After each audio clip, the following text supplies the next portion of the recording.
My name is Roy Delgado and I'm a loudspeaker guy for Klipsch, also known as the Chief Bonehead. And I'd like to introduce you to the AK7. A long time ago, probably around 1996, Paul Klipsch said, from here on out, every new horn is going to be Tractrix. So I thought, instead of making another 401 horn mold, we should make a Tractrix horn mid-range for the K horn and the La Scala. Since the K401 horn is the only exponential horn we still had left. So what you see here, what's called the 406. It's a Tractrix horn, 2-inch throat, and the ever lovely mumps embedded in it in order to help control the polars to match the coverage patterns of the tweeter and the LF. We're using a 3-inch titanium diaphragm behind this horn. The 401 used a 2-inch phenolic dome. It was quite the length because it was an exponential horn. This one now is Tractrix with mumps.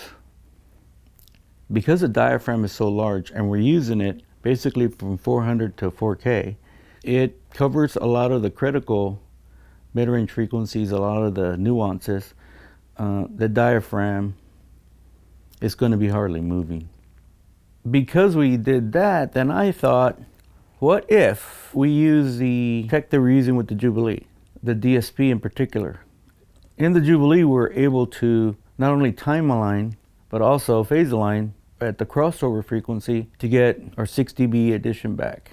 Because of the fact that we use horns, you have a arrival time delay between this guy comes out first, and then this guy comes out, and then this guy comes out. Now, because of the dynamics of the horn and the sensitivity and efficiencies of the speaker, people tend to overlook that. And I thought, we can get both now. So in the process of doing that, now we're going to offer an active unit that you can hook up to the Klipschorn AK7. Now we're still going to ship it with a passive, and we're going to make it in such a way that through the input panel connections, you'll be able to play it passively with a single amp. And that really was a concern for us. Now Jubilee is a two-way, so you have to use 4 channels of amplification for stereo, 2 for the left, 2 for the right.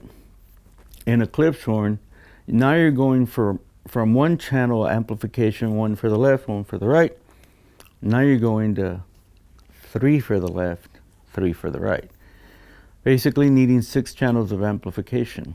But we also understood that there's a lot of people that's quite the jump. So you buy it with a passive and then you can upgrade it to an active. The other thing that we're going to do for the Klipschorn is we also have the K-horn and La Scala use a wide dispersion phasing plug, because it does make a difference in those upper octaves where the compression driver, naturally the diameter of the exit of the compression driver, it tends to beam. With these, we're able to keep the coverage pattern wide in order to continue to have that detail in the soundstage up at those higher frequencies.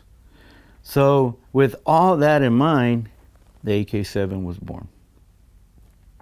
And personally, I'm very pumped about it, because with all these things that we've done to the Klipschorn, there's still a Klipschorn, but we get to give it all the tender love and care of all the tech we got on what used to be Paul's speaker that he started the company with.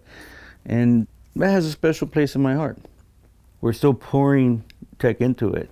We're still very considerate of what the Klipschorn means to us and how we can still evolve it to the point where now we're getting everything that we can out of a Klipschorn.